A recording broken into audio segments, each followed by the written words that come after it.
Good afternoon.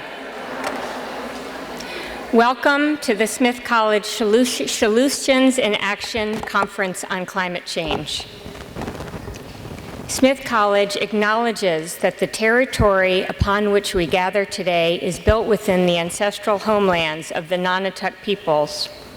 We also recognize our present-day neighboring indigenous nations, the Nipmuc and Wampanoag to the east, the Mohegan and Pequot to the south, the Mohican to the west, and the Abenaki to the north. We acknowledge also the presence of Native people among us, some of whom are students who advocated for this very acknowledgement and helped craft this profound recognition. As we begin today, we note that confronting the climate crisis must come with a concurrent commitment to disrupt and dismantle racism and imperialism. And with an assembly made up of all sectors of society, all voices, centering the voices of those who stand to lose and have lost the most, the soonest. In the Hebrew Bible, there is a phrase, "The fear of God is the beginning of wisdom." Yet fear here is also aptly translated as awe. The crisis of the climate calls for both. The urgent fear elicited by the immediate threat and the great awe of the earth which has sustained us and carries the great spirit from which the intricacies of all of creation are woven. What is as bountiful, plentiful, verdant, self-renewing, and as eternal as human minds can imagine is also, it turns out, bountiful, plentiful, verdant, self-renewing, and eternal only insofar as human bodies can be its stewards and faithful children, returning always with the nurture of our hands. As hungry as our human bodies, as ingenious are human minds, and it is time to deploy them in all shapes, sizes, and inclinations.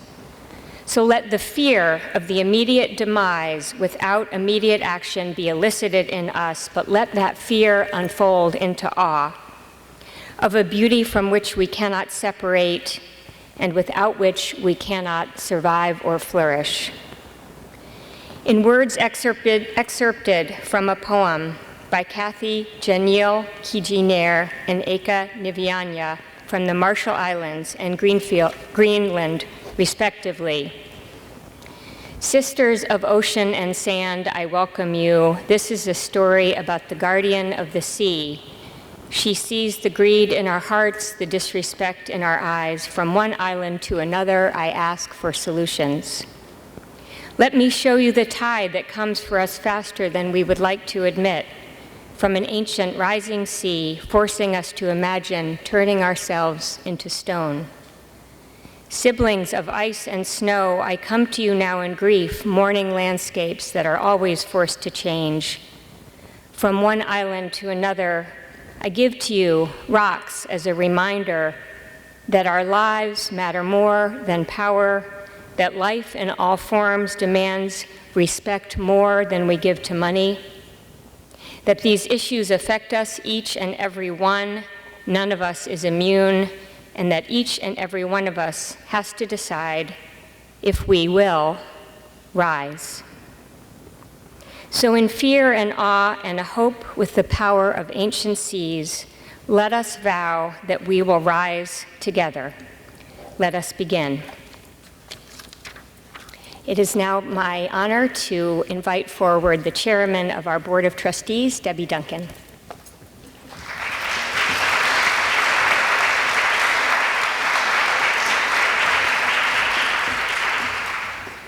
Good afternoon, everybody. It's my pleasure to be here this afternoon and I'm so proud to welcome all of you to this important conference and to formally kick off Smith's campus-wide year on climate change.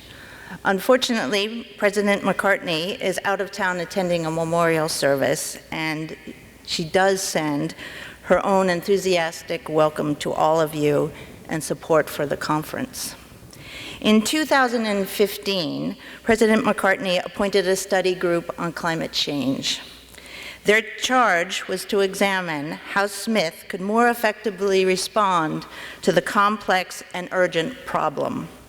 The Year on Climate Change was the single most ideal venue that people felt to have an impact.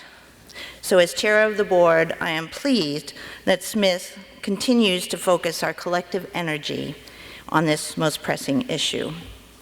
Great leadership has made this conference possible. I'd like to thank all of the members of the Year on Climate Change Committee. Thanks as well to all the students, faculty, staff, and alumni who have made this event possible. Your hard work, thoughtfulness, and dedication is evident in every detail. And I'm especially pleased to see the size of the crowd here today as we kick off this event. I also want to take this opportunity to make note of a very significant milestone that we're also celebrating this weekend, which is the 20th anniversary of Smith's groundbreaking Coral Reef Adventures program. This program combines scientific research conducted by faculty and students with an educational outreach program aimed at children in San Pedro, Belize. There was a terrific celebration in June in Belize. 14 alumni were on hand to reflect on the program's impact and marvel at how it has grown over the time. Trustee Emerita Linda Salisbury, who's here today, was one of the first to recognize the value of this program. I'd like to thank her for the unwavering support and generosity she has displayed for the past 2 decades. I would also like to welcome 2 of our colleagues from Belize who are here with us for the conference, and thank you for joining us. I love how Linda recently described the program in Belize. She said it's a true collaboration among all majors to solve environmental issues. Collaboration. That's what we need to help combat the impacts of climate change. This weekend's conference comes at just the right moment. The world's attention is focused on the health of our planet, climate change, and its effects and consequences on our future. We need moments like this to come together as a community and reflect on the solutions that are, as Greta Thunberg recently said, so desperately needed, yet nowhere in sight. The goal of this conference, and even more broadly, our entire year on climate change, is to engage all members of our community in a thoughtful, critical, and authentic examination of the urgent issues of climate change. We want to use the framework of the liberal arts, examination, critical thinking, and analysis to consider meaningful and impactful ways to take action. Smith is deeply committed to contributing solutions locally and globally to the climate crisis. The issue of climate change is embedded in our campus culture and across our curriculum. We created the Environmental Science and Policy major and the Center for the Environment, Ecological Design and Sustainability, more commonly known as SEEDS, in the past decade. We are a true leader in the use of locally sourced foods across our campus. Smith has achieved a milestone of 30% of the Real Food Challenge, and only 3 other schools nationally exceed this level, and I'm sure we're going to chase them. We have more than 100 courses with a focus on the environment and sustainability. Our students have been selected as finalists or winners of the Undergraduate Sustainability Research Award given by the Association for the Advancement of Sustainability in Higher Education for the last 3 years in a row. The Bechtel Environmental Classroom at the McLeish Field Station was the 5th fully certified living building in the world, an international model for sustainable building. And we have reduced campus carbon emissions by 29% since 2004, and a new solar facility in Maine will help us lower that an additional 10%. Smith led the effort that brought 5 institutions together to make this possible. Looking forward, we're developing a new landscape master plan that focuses on 3 themes: inclusion, education, and adaptation. The Board of Trustees, through its investment committee, continues to review the college's investment practices related to the endowment.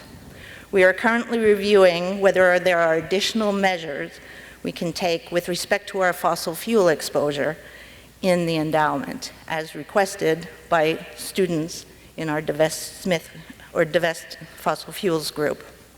The new Nielsen Library will be LEED certified, but more importantly, it will be one of the most energy efficient libraries with archival storage in North America, and will take the use of healthy materials seriously, substituting building materials that contain hazardous chemicals with less harmful alternatives.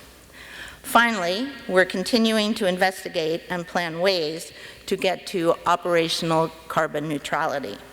We've been using faculty research and student research to help us chart the path. I'm incredibly proud of all of these efforts and more, and can assure you that we're not done. As a private college with a public conscience, we must continue to be responsible, to do better, to take action. I look forward to seeing the ways that our community is inspired by what they hear over the next day and a half, and hope that we will have additional actions coming out of this conference. Now I have the great pleasure of introducing today's speaker, Dr. Kristina Peterson. Dr. Peterson is an applied social scientist and pastor who has described the effort to care for the planet as our moral mandate. She has spent more than 30 years advocating for residents of what she calls disappearing communities, or those areas where rising sea levels due to climate change have displaced people from their homes, especially around the bayous of southern Louisiana, where a single storm can immerse an entire town in water. Dr. Peterson is the co-founder of the Lowlander Center, a nonprofit organization that helps address the social and environmental pressures of lowland regions through education, research, and advocacy. Much of Dr. Peterson's work has focused on creating innovative, fair housing and land use programs, especially in areas that are rebuilding from natural disasters. She is currently a visiting lecturer in the planning department at the University of New Orleans, where she specializes in environmental and hazard planning. She is also an advisory board member of the Thriving Earth Exchange of the Geophysics Union and is a fellow in the Society of Applied Anthropology. For her unwavering advocacy and justice work in rural communities, she was awarded the William Gibson Environmental Award. We're honored to have her with us today. Please join me in welcoming Dr. Kristina Peterson. Thank you.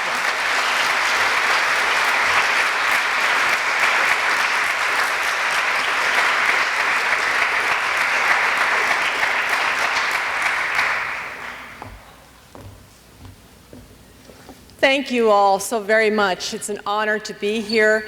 I want to thank all the people who have put this together. And I want to thank my ancestors. I am Sami. I'm an indigenous person who is from the Arctic area, from the reindeer herders.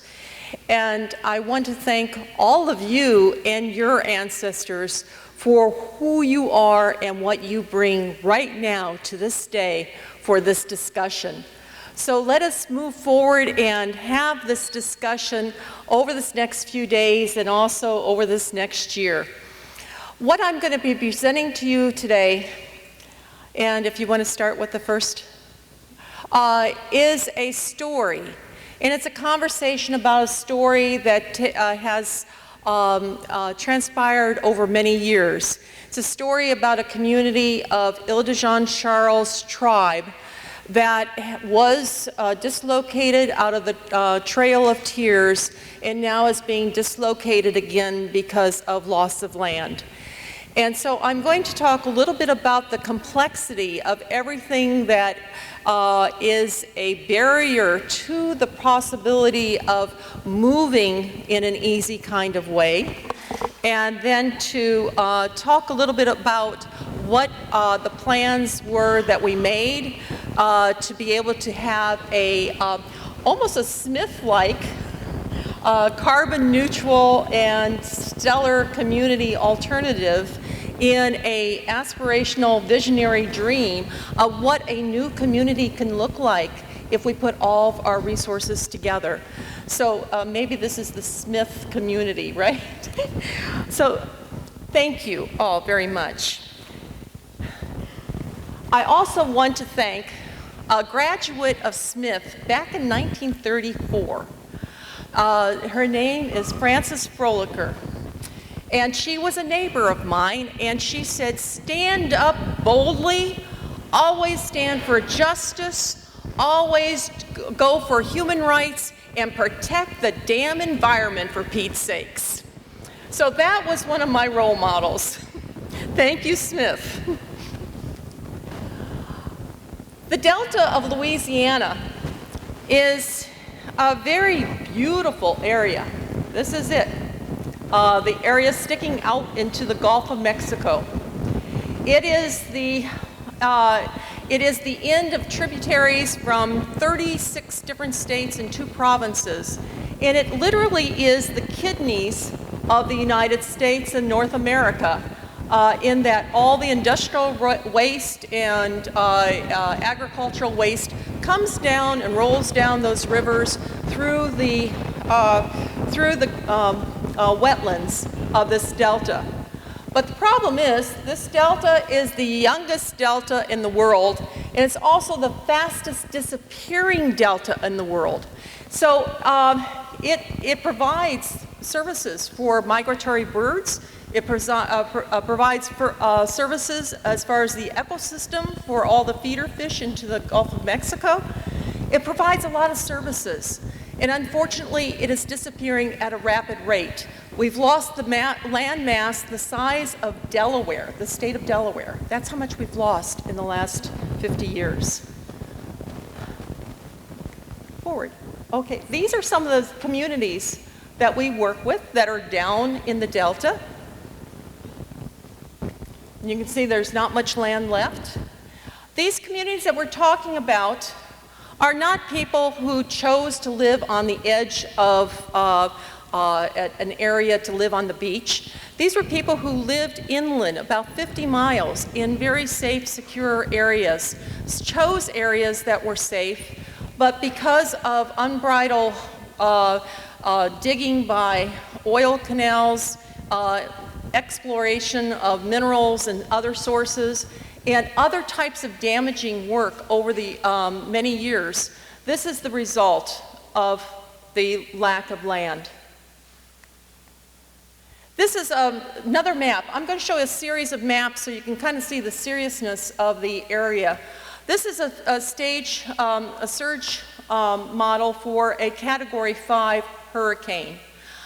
We have experienced severe hurricanes, and a Category 5 would take the Gulf water clear up past Baton Rouge, up towards the middle of the state.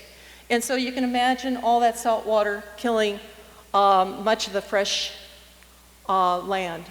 This is a map that was construed that if we lose that whole foot, the bottom of the foot of that boot that Louisiana looks like, then the estuaries and everything move up to this red area.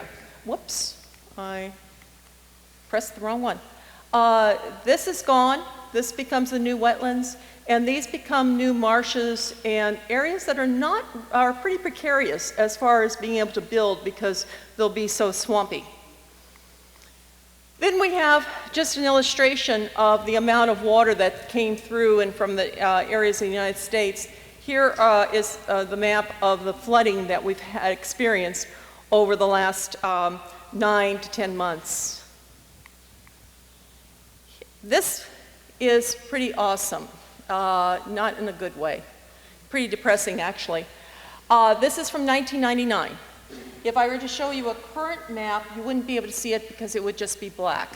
These are 10,000 miles of oil pipelines that cut across that precious delta.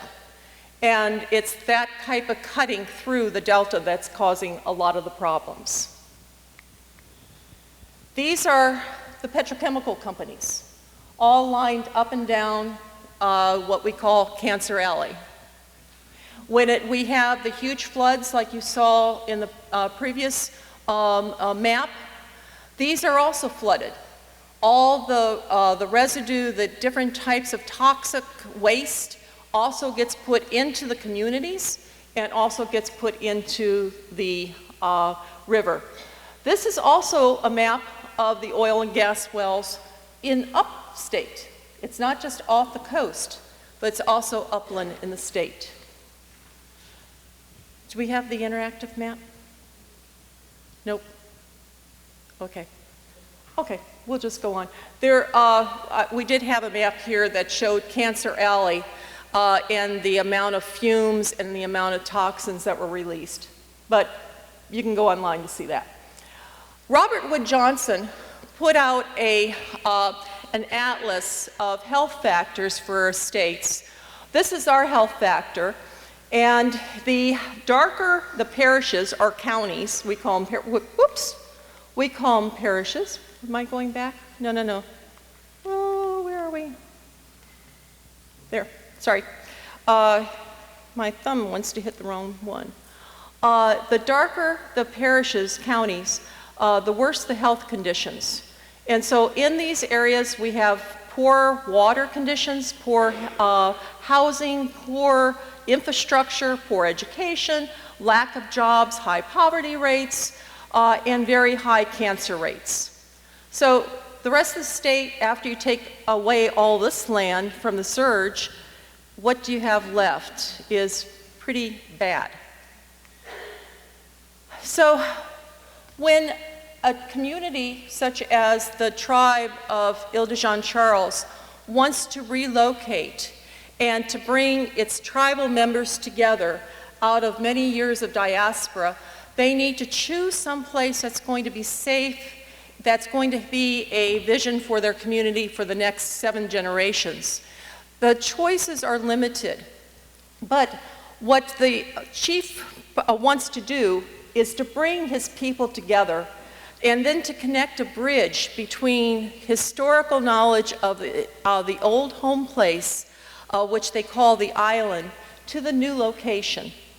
So how do we do that? So there's some historical problems. We heard a little bit of it in the introduction today as far as the colonization, the horrible types of social constructed injustices that we have. One of them is the Dawes Act. The Dawes Act still influences the way in which we do our politics and the way in which we understand communities, or the lack thereof. The Dawes Act was what helped predicate the whole idea of kill the Indian, save the man, to take away the culture of indigenous people and to put them into a European white setting. And this is still the mindset of the state.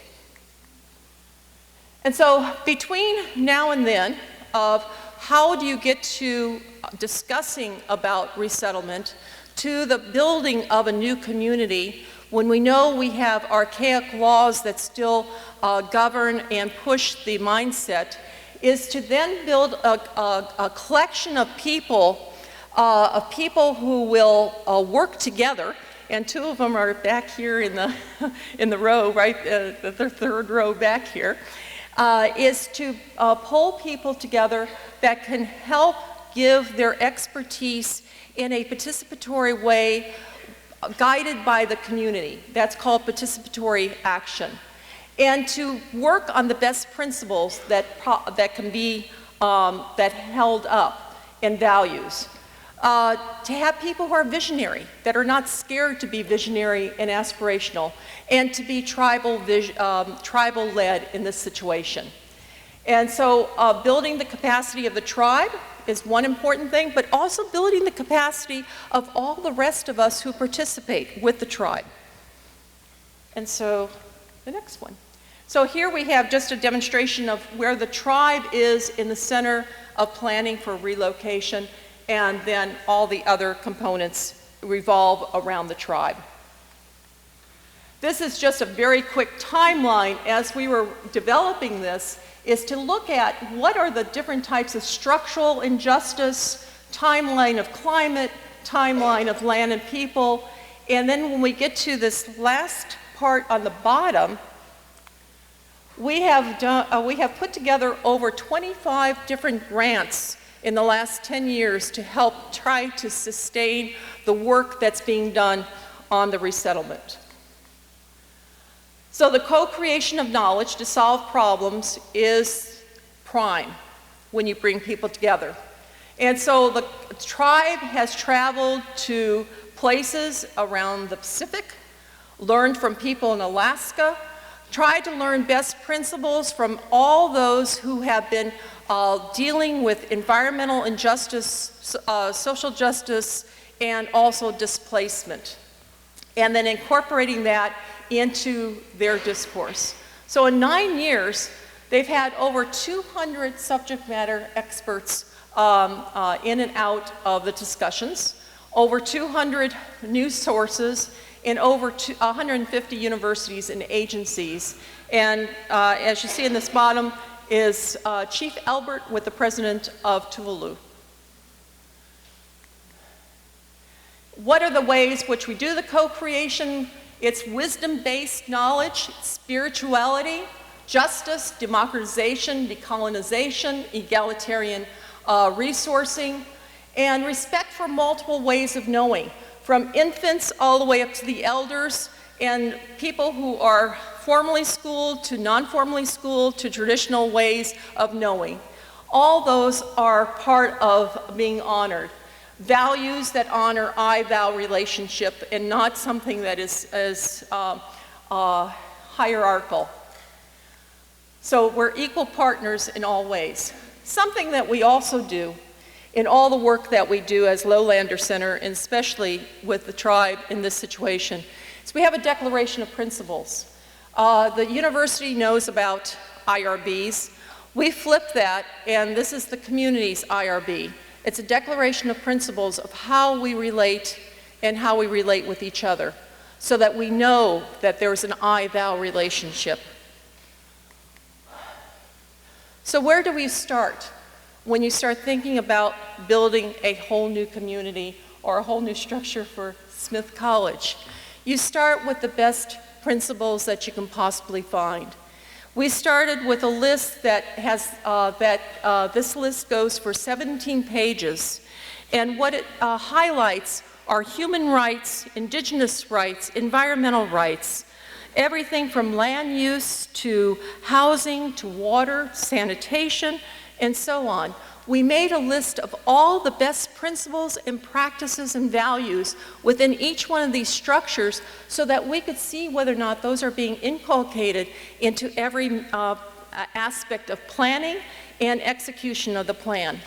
So it also gives you a way in which you're doing evaluation to see if you're living up to it.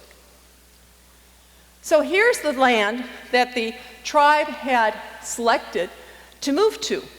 It's about 11 feet above sea level, and it is in an area that was a cane field.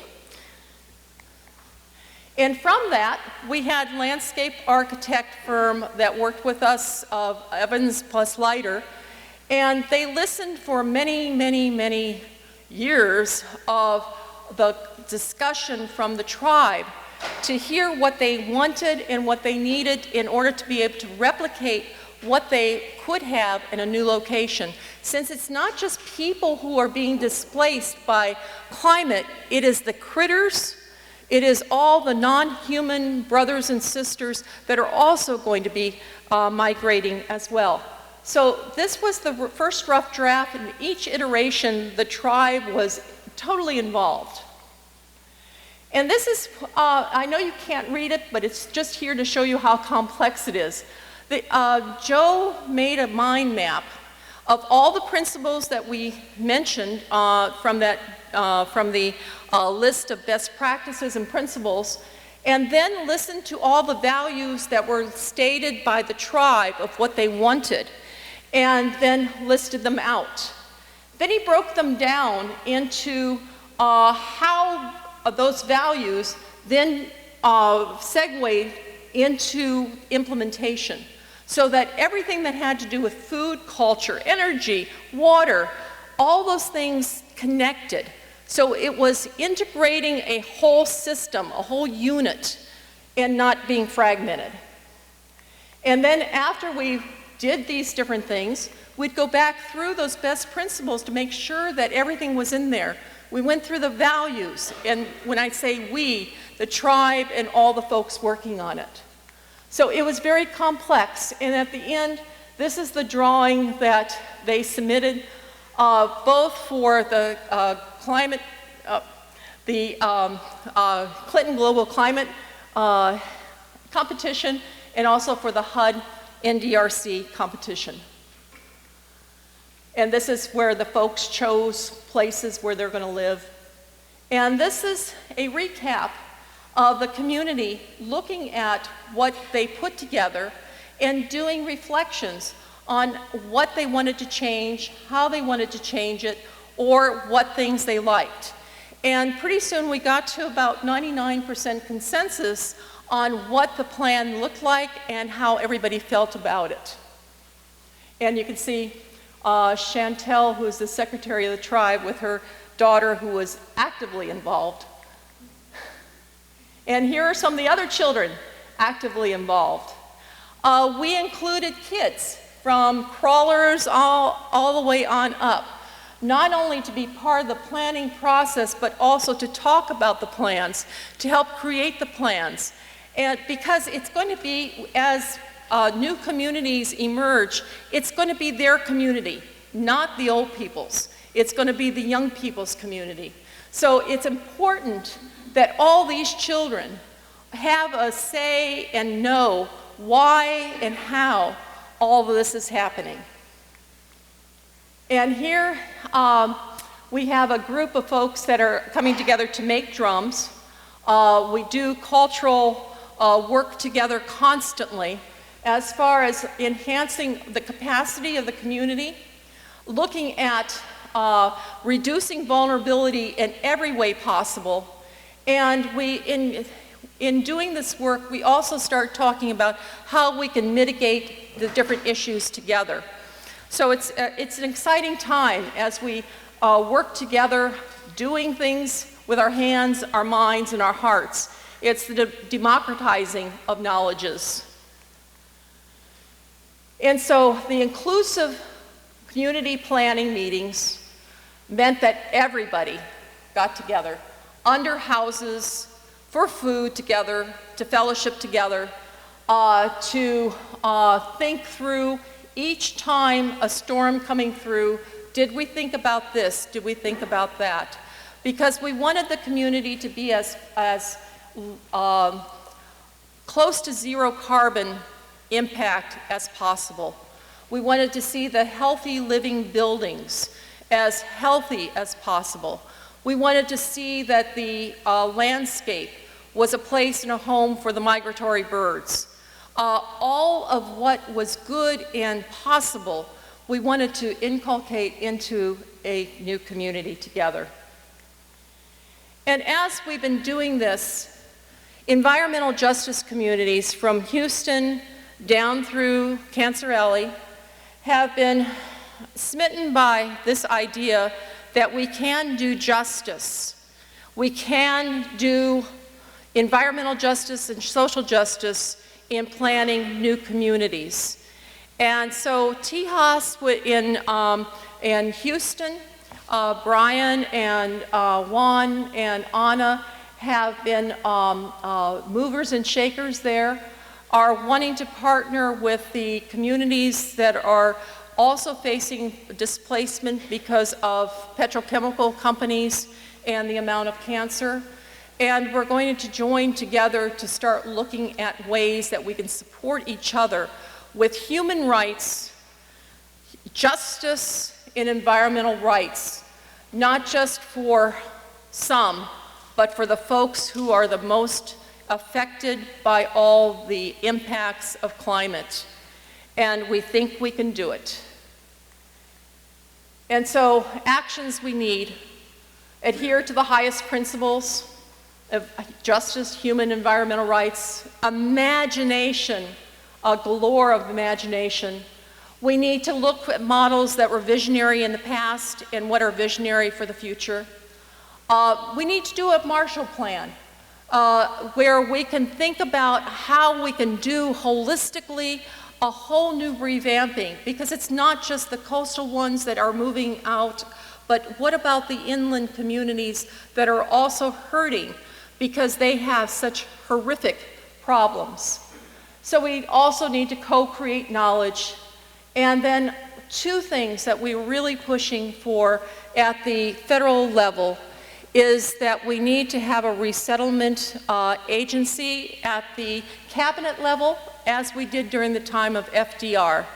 That agency only lasted 3 years, but if we have an agency at the federal level that can pull resources together, it would be so much more helpful.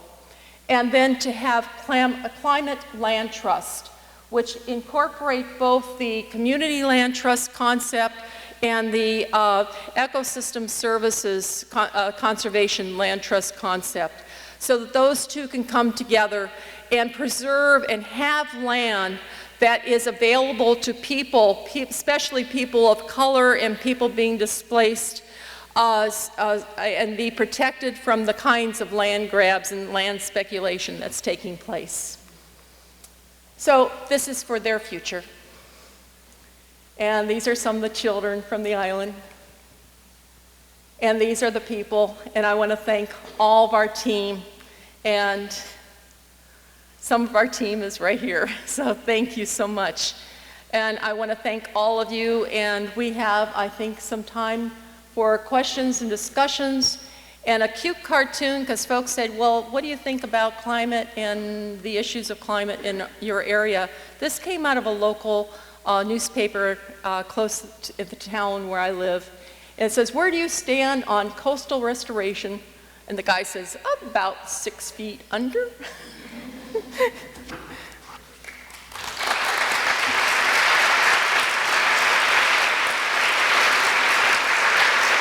Thank you.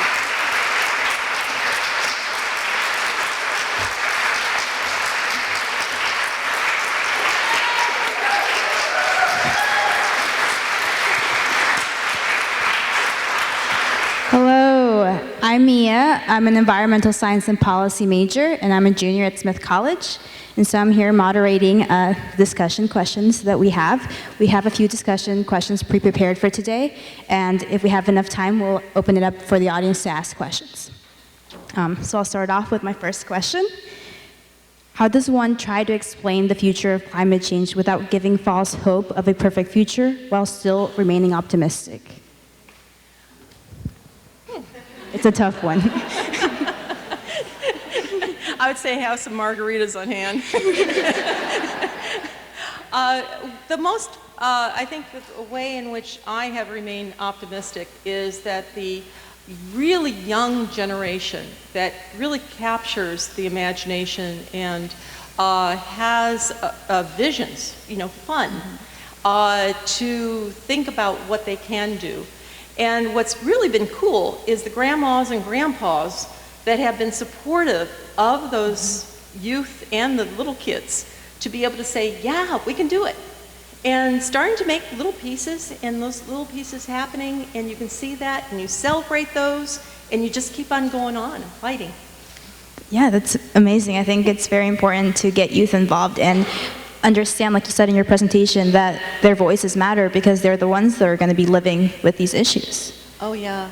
The little girl that was sitting on the floor pointing to where she wanted her house there because she knew that the monarch butterflies were going to come back and they were going to sit on her front porch with her.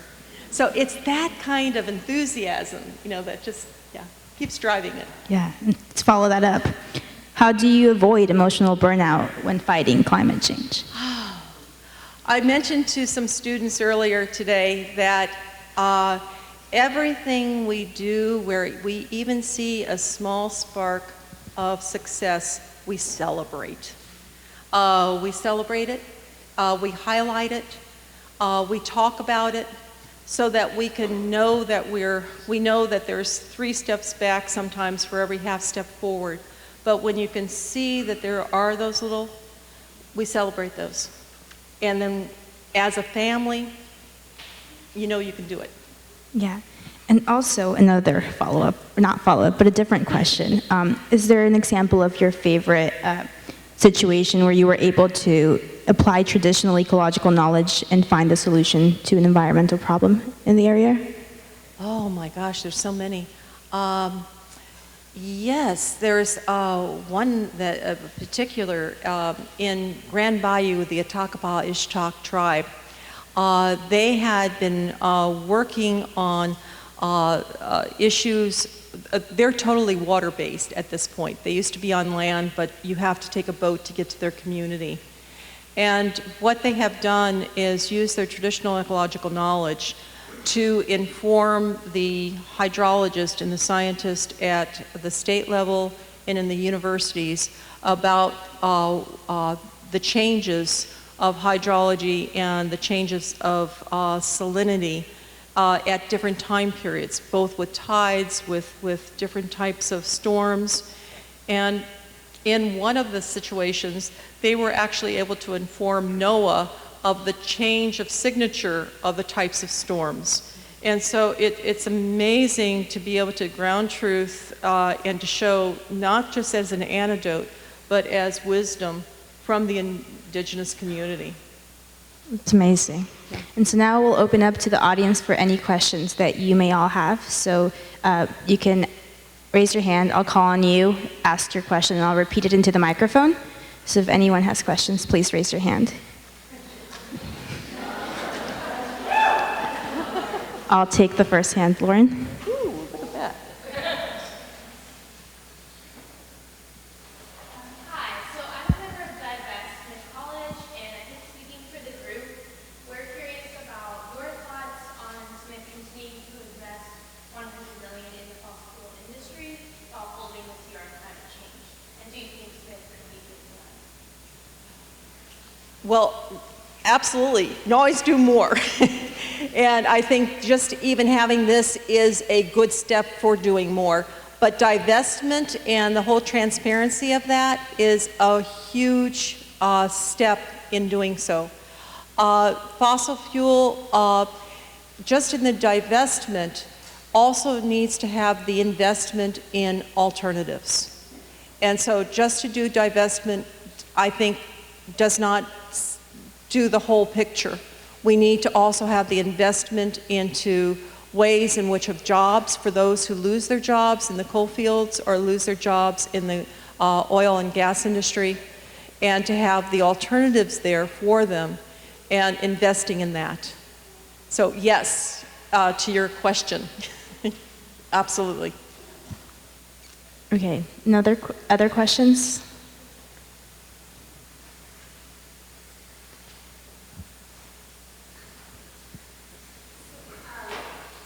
Two things. One, I would love to pass the mic to London. I just wanted to reinforce her question and her great answer. I'm really excited for Smith to continue to work on this migration towards total divestment from fossil fuels and then reinvestment in the alternatives. So excited. Thank you guys for the leadership. I think there's some good models out there, by the way, that we can learn from.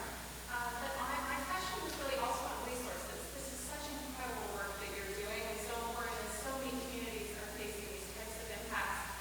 Where did your financial and human resources come from to create your institute to do this project? I'm just curious about the kind of financial and human support that you've gotten and where it came from, so other communities in need might learn from your work.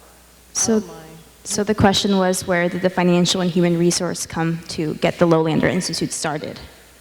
Well, to address the issue of the climb migration part with the tribe, over the last approximately 10 years, we have put out about, I think it was around $69,000 on developing all of these proposal components. And it came out of the love from people, like Joseph sitting up here in Sierra, their hard work, people donating their time and effort, because there is very, very little funding. And Joseph, you can correct me, it's less than 0.4% that go to Native American issues from the philanthropic community. And so we knew we could not rely on that.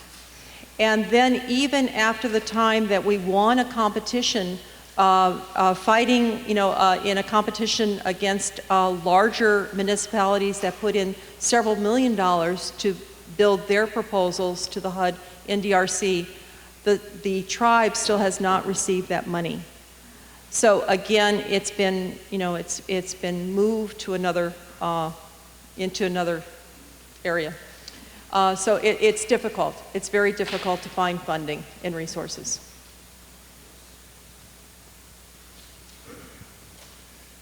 Any more questions in the audience? Back there, right in the back. Straight back. Yes.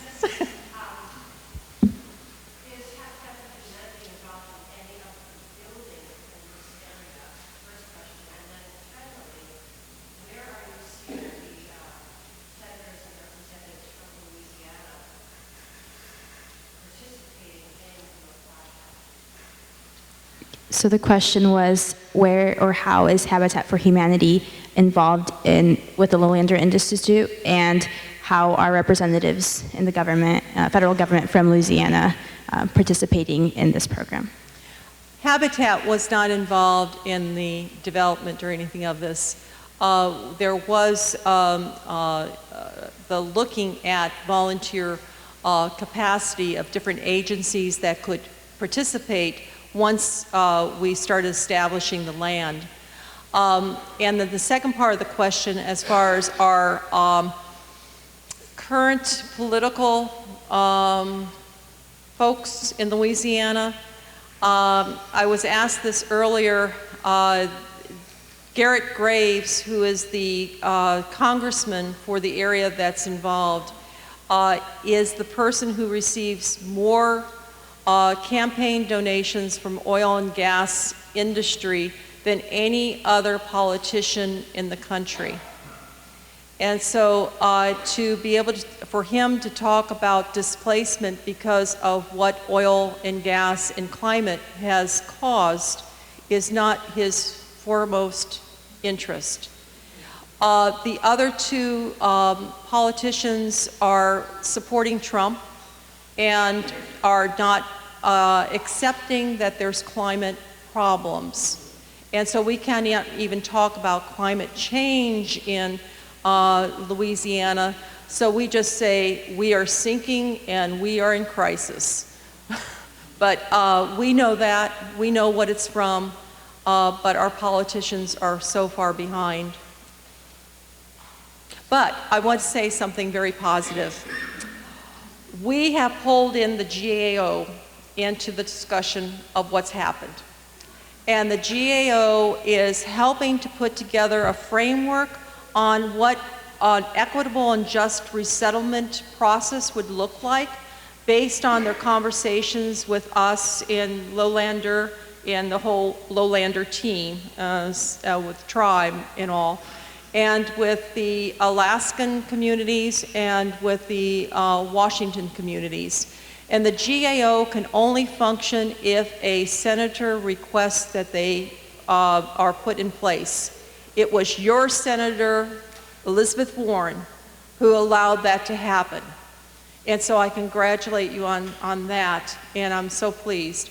We also have a House group that is going to be looking at the issue from another point of view so that we can have legislation in place if and when we are able to regain a different White House so that we can move forward with a different policy so that that will be ready. Pardon this question. What's the GAO? Government Accounting Office. Thank you. Yes, thank you. Can you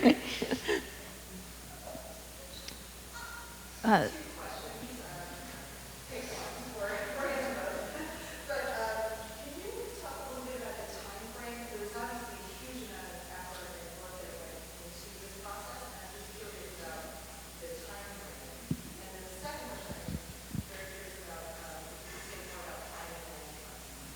Sure.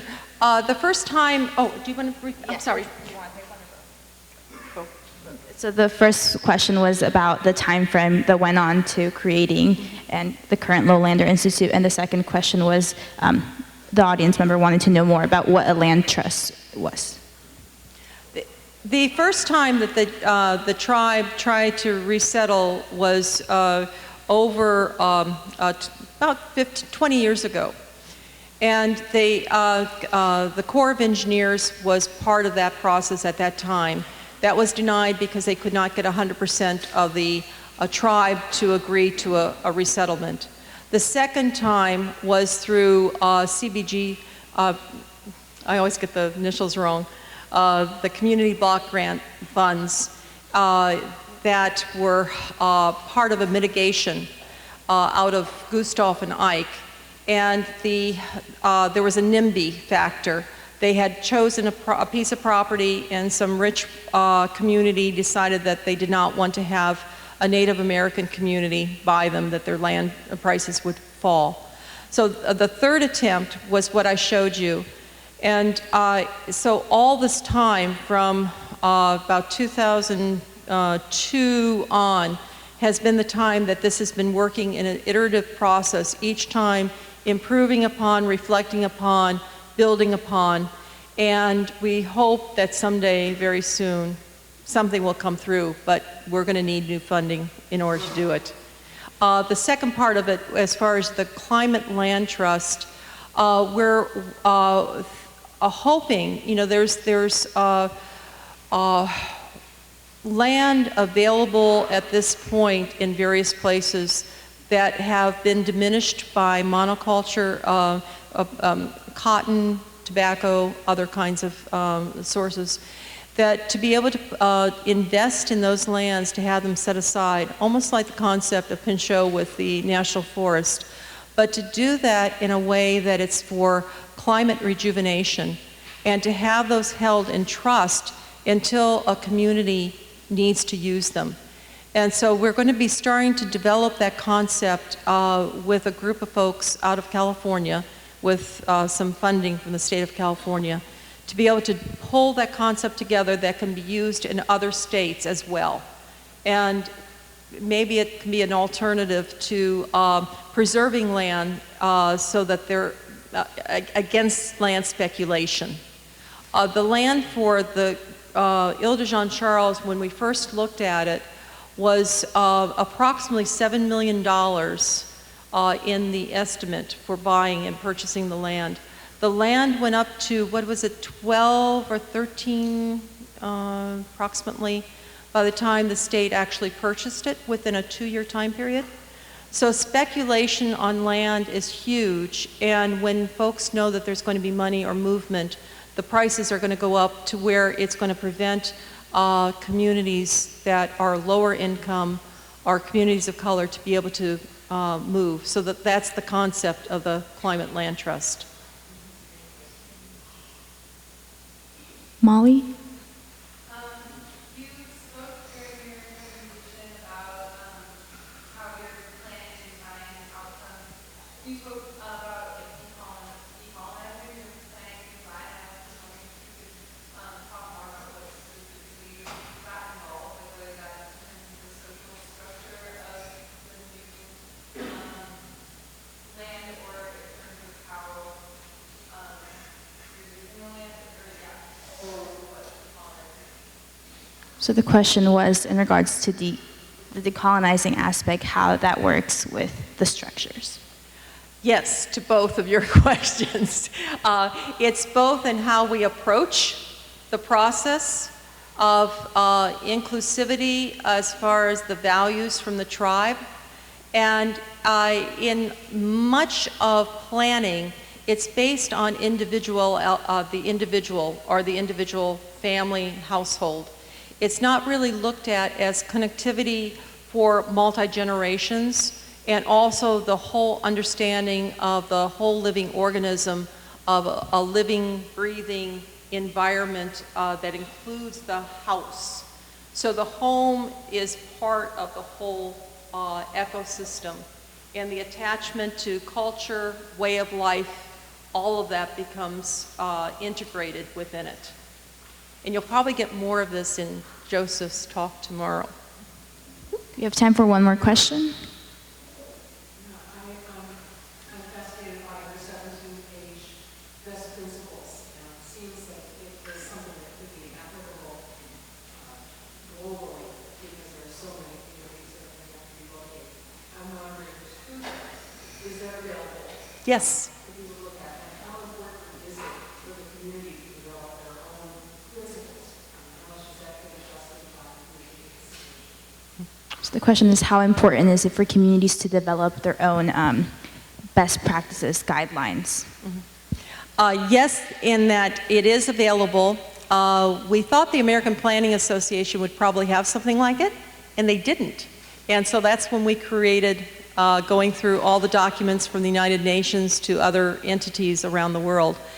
And then that crazy mind map that Joe Evans put together, what we did is the values of the tribe were first and foremost, and then to see how they related to the principles, and then if they didn't, what needed to be changed. But then it gives you, as you start drawing out how it's then from concept to the development of that concept, that you have all the different types of components in.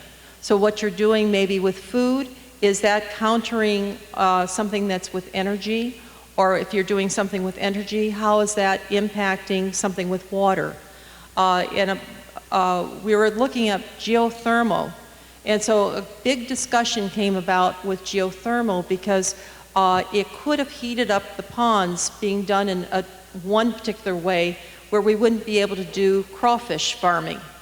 And if we couldn't do the crawfish farming, how do these different things impact each other? And then you have at least a way of doing measurement and doing ways of understanding how one system impacts another system. Thank you so much for asking all those questions, and thank you so much, Kristina, for your presentation and for answering all those questions. And thank you for your participation.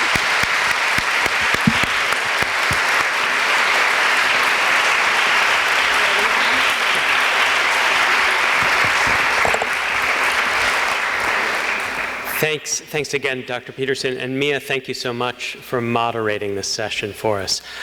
For those of you who don't know me, I'm Dana Weisbord. I'm the Administrative Director of the Center for the Environment, Ecological Design, and Sustainability here at Smith. I'm just going to be your guide through the conference weekend, so I'll pop up every once in a while with useful information. So here's the useful information. Tomorrow morning, for those of you who are registered for the conference, the registration table will be open from 8 to 9 tomorrow morning. We are very popular. If you are not registered and you're interested in attending, come tomorrow morning. If we have no shows, we will reallocate those badges. But we are going to, for the sessions tomorrow, we're going to have to limit those to folks who are registered. But we're going to try and help everybody out. At this point, we have a reception at the Campus Center, which is for people who are registered for the conference, and we are looking forward to seeing folks up there. So we'll walk. Sorry? Oh, anybody here is welcome. That is excellent news. I take that back. We look forward to seeing everybody at the reception at the Campus Center.